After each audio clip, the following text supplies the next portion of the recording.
O último convite, uma mensagem de esperança. Capítulo 8.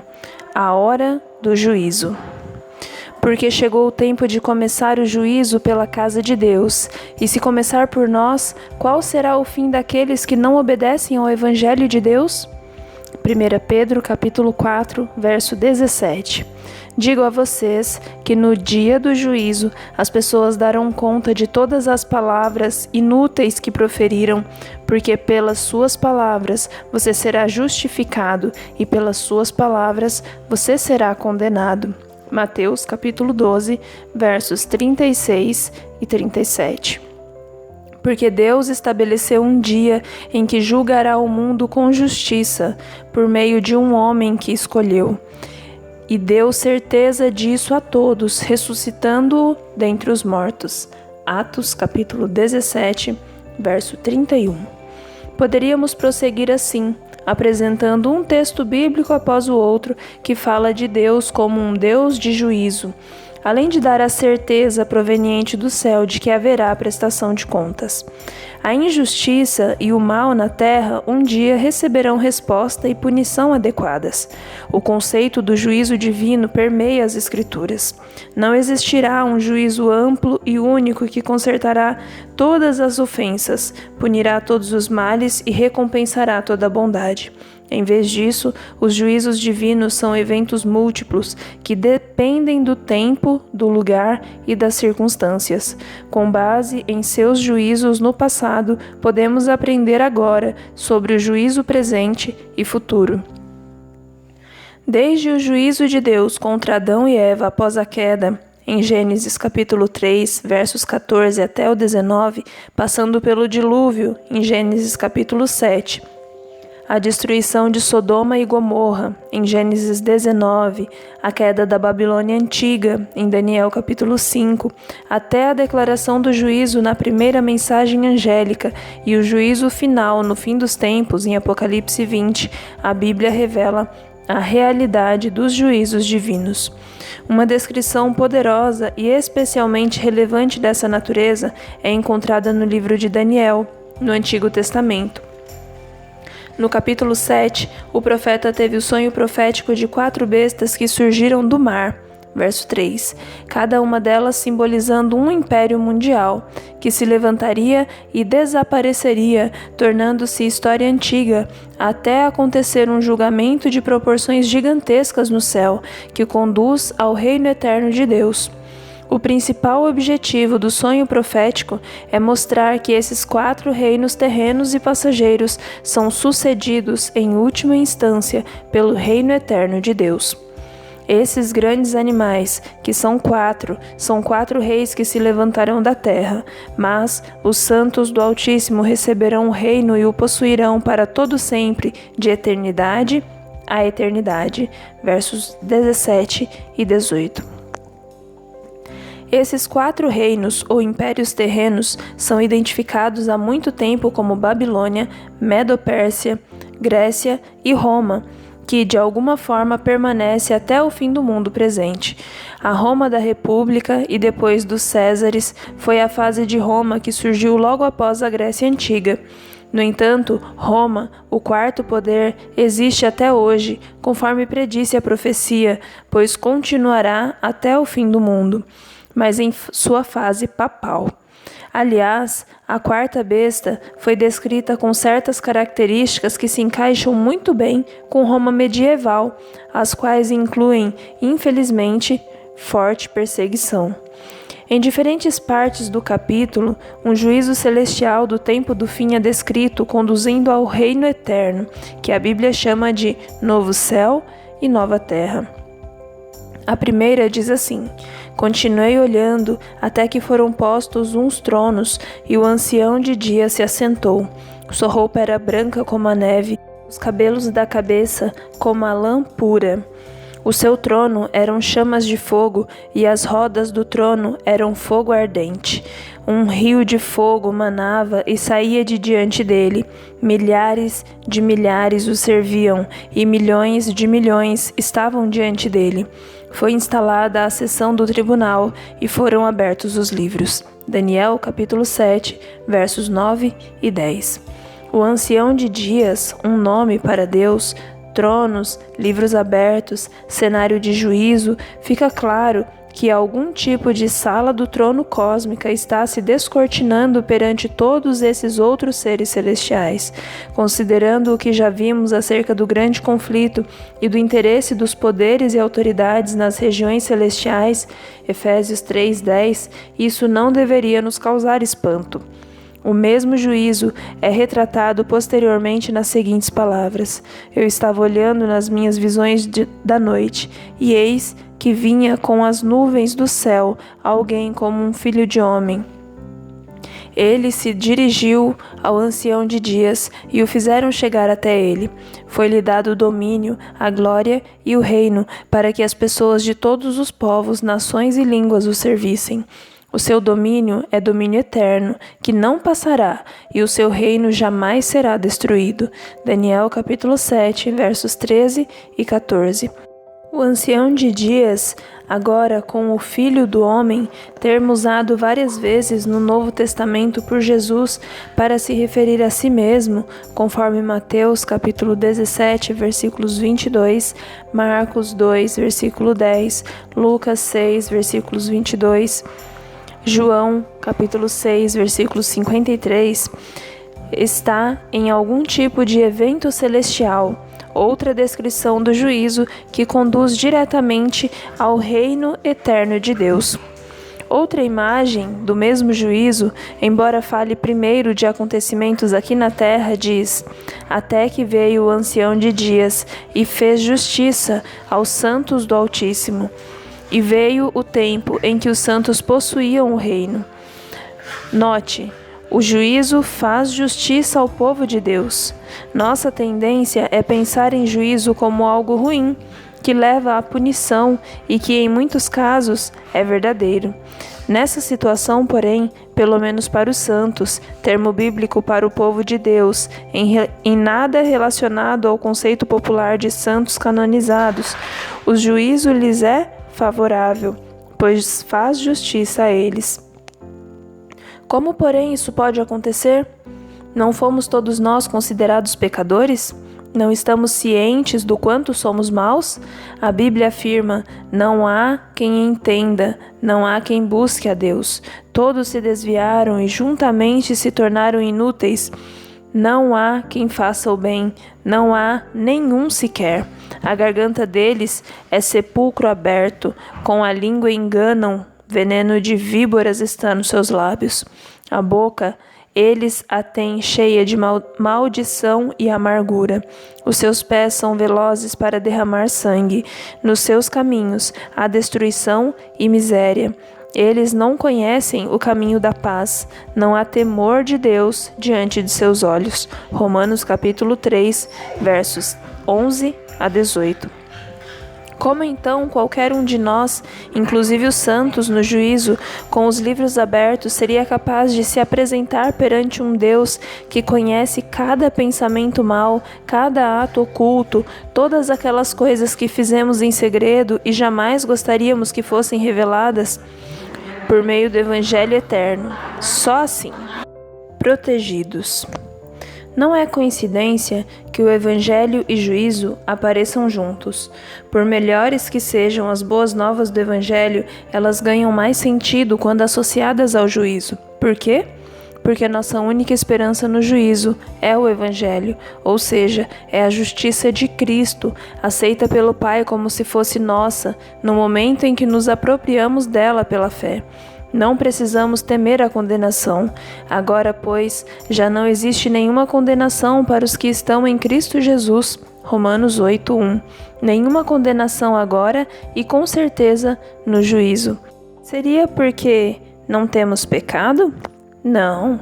A razão verdadeira é porque Jesus não pecou e a ficha dele é creditada como se fosse nossa. É por isso que o juízo em Daniel 7 é a favor dos santos do Altíssimo. Assim como o ladrão na cruz, eles foram cobertos pela justiça de Cristo.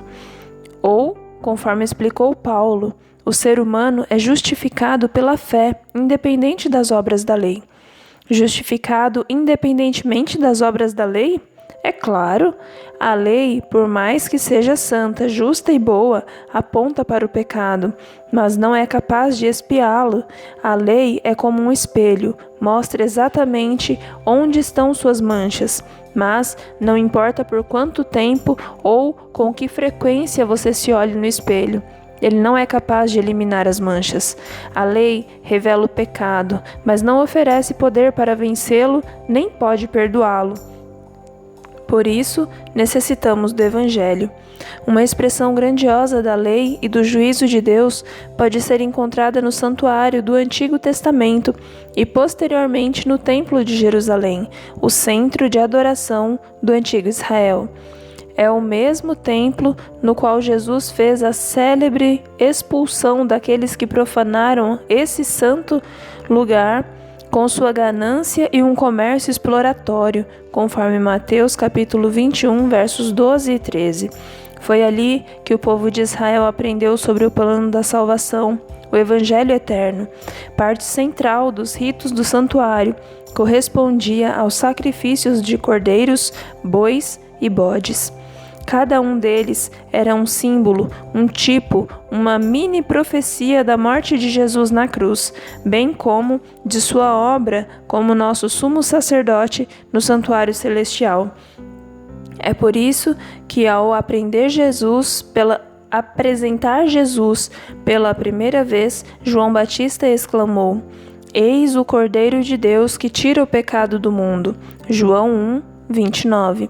Em vez de cada pecador morrer pelo próprio pecado, o Cordeiro, um símbolo de Jesus, morria no lugar do pecador.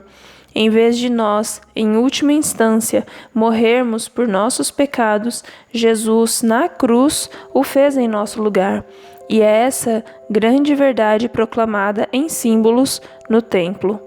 O templo também contava com 2 compartimentos, e muito embora todos os dias o sangue expiatório de animais sacrificados fosse levado para o primeiro compartimento, uma vez por ano, o sangue de sacrifícios era conduzido ao segundo compartimento, o mais interior, em um ritual conduzido como o dia da expiação.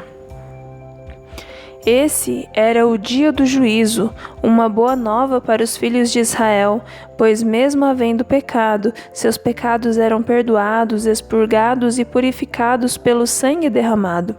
Assim, poderiam comparecer juntos perante Deus naquele juízo. Essa cerimônia anual acontecia por causa das impurezas dos filhos de Israel e por causa das suas transgressões e de todos os seus pecados. Levíticos 16, verso 16. Ou seja, eles haviam pecado e aquele era o dia da prestação de contas. Entretanto, aquele dia era o dia da expiação. Expiação diz respeito a perdoar pecados, não a condená-los. Esse perdão só pode se originar do sangue, não da lei.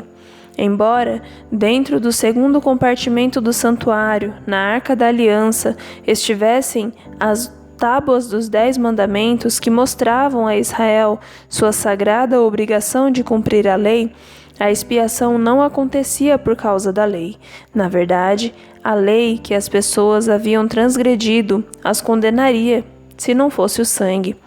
Ele, o sumo sacerdote, pegará um pouco do sangue do novilho e com o dedo o aspergirá sobre a frente do propiciatório, e diante do propiciatório aspergirá 7 vezes do sangue com o dedo.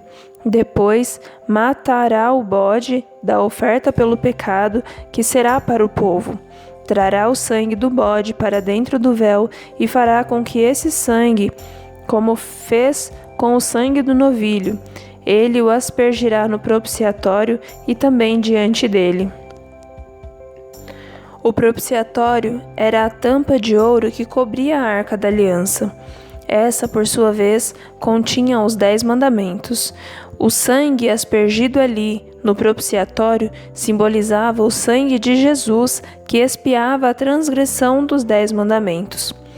Isso lhe será por estatuto perpétuo.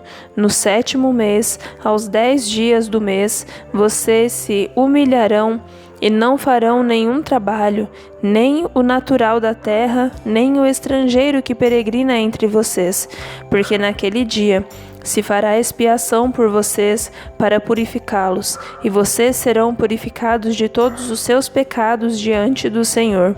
Versos 29 e 30. Era um dia solene, o dia do juízo, e o povo deveria se humilhar ou afligir a própria alma. Ou seja, era um dia de arrependimento, de analisar o próprio interior, de reconhecer suas falhas. Os israelitas dependiam do sangue não só para que seus pecados fossem perdoados, mas também para serem purificados da transgressão. Desde a morte do animal até o sacerdote aspergindo o sangue no santuário, tudo prefigurava o Evangelho eterno. Apocalipse 14, versículo 6, no qual Jesus é primeiro o sacrifício e depois o sumo sacerdote. Um livro inteiro do Novo Testamento, Hebreus, explica que o santuário terreno era um símbolo do santuário celestial, no qual Jesus, após derramar o sangue na cruz, ato simbolizado pelos sacrifícios de animais, agora ministra como nosso sumo sacerdote. Ora, o essencial das coisas que estamos dizendo é que temos tal sumo sacerdote que se assentou à direita do trono da majestade nos céus, como ministro do santuário e do verdadeiro tabernáculo que o Senhor erigiu, e não o homem. Hebreus, capítulo 8, versos 1 e 2. Assim como o primeiro sacerdote intercedia pelos pecadores, levando sangue para dentro do santuário, Jesus, nosso sumo sacerdote no santuário celestial, intercede por nós também. Quem os condenará? É Cristo Jesus quem morreu, ou melhor, quem ressuscitou, o qual está à direita de Deus e também intercede por nós. Romanos 8, verso 34. Por isso, também pode salvar totalmente os que por ele se aproximam de Deus, vivendo sempre para interceder por eles. Hebreus capítulo 7, verso 25.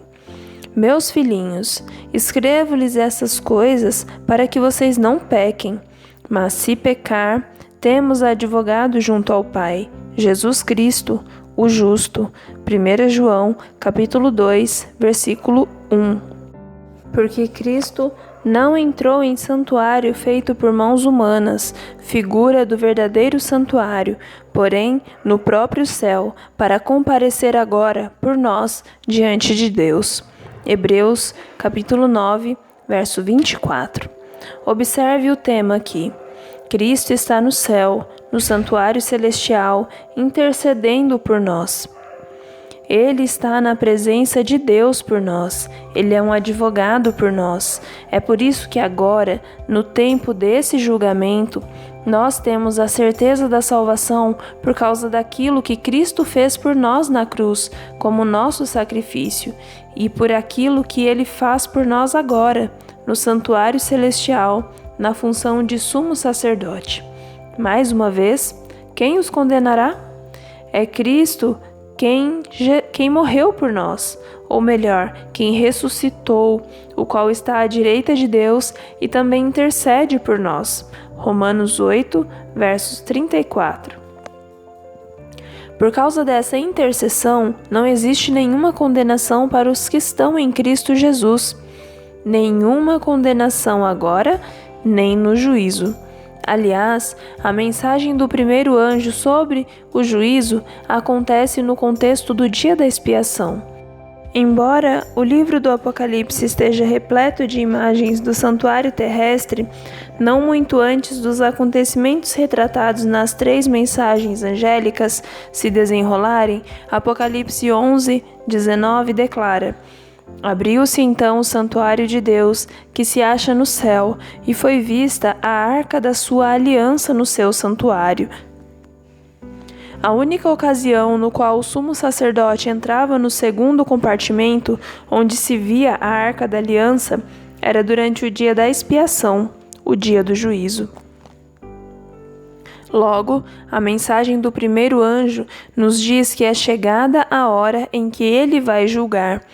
Por isso, embora seu povo tenha o dever de temer a Deus e dar glórias a Ele, os remidos o fazem com a segurança na vida eterna em Jesus prometida a eles pelo Evangelho eterno e a promessa que lhes pertence pela fé.